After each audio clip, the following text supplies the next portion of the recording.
សូមជូនរឿងប្រែតញីស៊ីខ្ទុះឈាម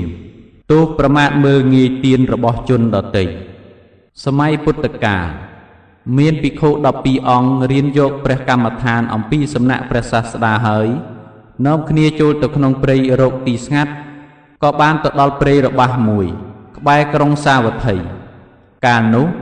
មានជាងដំបាញ18នាក់នៅក្នុងក្រុងសាវត្ថីនោះបានដឹងថាមានភិក្ខុ12អង្គទៅគង់នៅក្នុងព្រៃរបស់ចិត្តលំនៅខ្លួនក៏នាំគ្នាចូលទៅថ្វាយបង្គំបវរណាបច្ច័យ4និមន្តមកទទួលផត់ឯគេហដ្ឋានរបស់ខ្លួន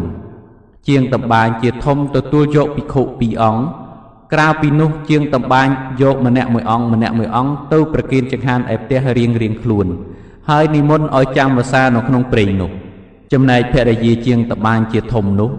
ជាស្ត្រីមិច្ឆាទិដ្ឋិមិនជ្រះថ្លានឹងភិក្ខុសង្ឃសោះជាងតម្បាញខឹងក៏យកប្អូនស្រីនៃភរិយានោះមកធ្វើជាភរិយាប្រគល់ទ្រព្យសម្បត្តិឲ្យជាធំនៅក្នុងផ្ទះនាំគ្នាធ្វើទានមានប្រគេនជីវរជាដើមដល់ភិក្ខុសង្ឃលុះធ្វើទានហើយភរិយាមិច្ឆាទិដ្ឋិនោះនិយាយប្រមាថមើលងាយទានដែលស្វាមីបានធ្វើថាបាយទឹកដែលអ្នកឲ្យភិក្ខុសង្ឃឆាន់នឹងឲ្យផលបុណ្យដល់អ្នកជាលិមុខខ្ទុះឈាមឯជីវរដែលអ្នកប្រគេនលោកនោះឲ្យផលជាភ្លើងឆាបឆេះស្របកាយអ្នកជាប្រកបសង្ខេបស្លេះសេចក្តីតែប៉ុណ្ណេះនាងភរិយាមិច្ឆាទិដ្ឋិនោះស្លាប់ទៅបានទៅកើតជាប្រែតញីនៅក្នុងព្រៃធំមួយឯជាងតម្បាញជាប្តីរបស់នាងមិច្ឆាទិដ្ឋិនោះស្លាប់ទៅបានទៅកើតជារុក្ខទេវតាមានស័ក្តិធំនៅអាស្រ័យនៅលើដើមឈើនៅក្នុងព្រៃធំនោះដែរគួរអស្ចារ្យណាស់ប្រែតញីនោះតាំងតែពីកើតឡើងពុំដែលបានចំណីអាហារស៊ីបានផឹកទឹកនិងសម្ពុតស្លៀកម្ដងណាសោះទទួលរងទុក្ខវេទនារោគព្រាបពុំបានចេះតែដើររុករកក្នុងព្រៃស្រែកធ្ងោរកចំណីអាហារក៏បានទៅជួបនឹងរុក្ខទេវតាជាស្វាមីពីជាតិមុននោះស្រែកសុំបាយទឹកស៊ីផឹករុក្ខទេវតាក៏យកចំណីអាហារទឹកមកឲ្យស៊ីប្រែតញីនោះគ្រាន់តែដាក់ដល់មាត់ក៏คล้ายទៅជាលមុខខ្ទុះឈាមមើលទៅខ្លួនអាក្រាតទៅទេមានសេចក្តីអៀនខ្មាស់ស្រែកសុំសម្ពុតទៀតរុក្ខទេវតាយកសម្ពុតទឹកមកឲ្យប្រែតញីទទួលយកទៅគ្របដណ្ដប់ក៏คล้ายទៅជាភ្លើងឆេះសន្ធោសន្ធោប្រកាច់ស្រែកទួញតល់តែរលាស់សម្ពុតនោះចេញទទួលតែសេចក្តីទុក្ខបែបនេះជាយូរខែយូរឆ្នាំក្នុងថ្ងៃមួយមានភិក្ខុមួយអង្គចេញវសាហើយចង់ទៅថ្វាយបង្គំព្រះពុទ្ធបរមគ្រូ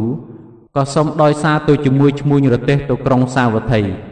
ទៅដល់ក្បែរព្រៃនោះដាក់រទេះឈប់សម្រាកភិក្ខុក៏ចូលទៅក្នុងព្រៃក្រាលសង្ឃិដីសឹងក្រមម្លប់ឈើមួយពួកឈ្មួញរទេះដល់ពេលចេញដំណើរទៅទៀតរកភិក្ខុនោះមិនឃើញក៏បររទេះហួសទៅដល់ពេលល្ងាចភិក្ខុនោះភ្ញាក់ឡើងរកឈ្មួញរទេះមិនឃើញក៏ចេះតែដើរតាមគន្លងរទេះដល់យប់ងងឹតមើលគន្លងរទេះមិនឃើញក៏វង្វេងចូលទៅក្នុងព្រៃជ្រៅរុក្ខទេវតាឃើញភិក្ខុនោះក៏ចុះពីចុងឈើបង្ហាញខ្លួនឲ្យភិក្ខុនោះឃើញនាំលោកទៅក្បែរគល់ឈើនិមិត្តជាប្រាសាទនិមន្តឲ្យស្រង់ទឹករៀបកន្លែងប្រគេនសឹងដល់ព្រឹកឡើងប្រគេនចង្ហាន់ឆាន់ទៀតលុះឆាន់ហើយស្រាប់តែប្រែតញីនោះទៅសុំចំណីអាហារពីទេវតានោះទៀត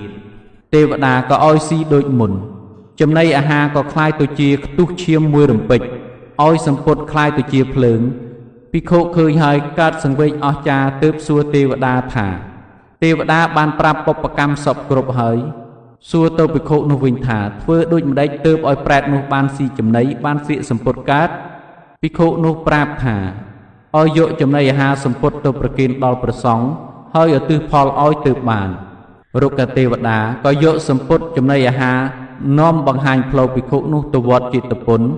ទៅប្រគេនព្រះសង្ឃមានព្រះពុទ្ធជាប្រធានហើយឧទ្ទិសផលឲ្យប្រែតញីនោះក៏បានស៊ីចំណីអាហារស្លៀកពាក់រួចកម្មពីវេរាคล้ายខ្លួនទៅជារុក្ខទេវធីតានៅក្នុងវេលានោះងរឿងនេះចប់តែប៉ុណ្ណេះសូមអនុមោទនា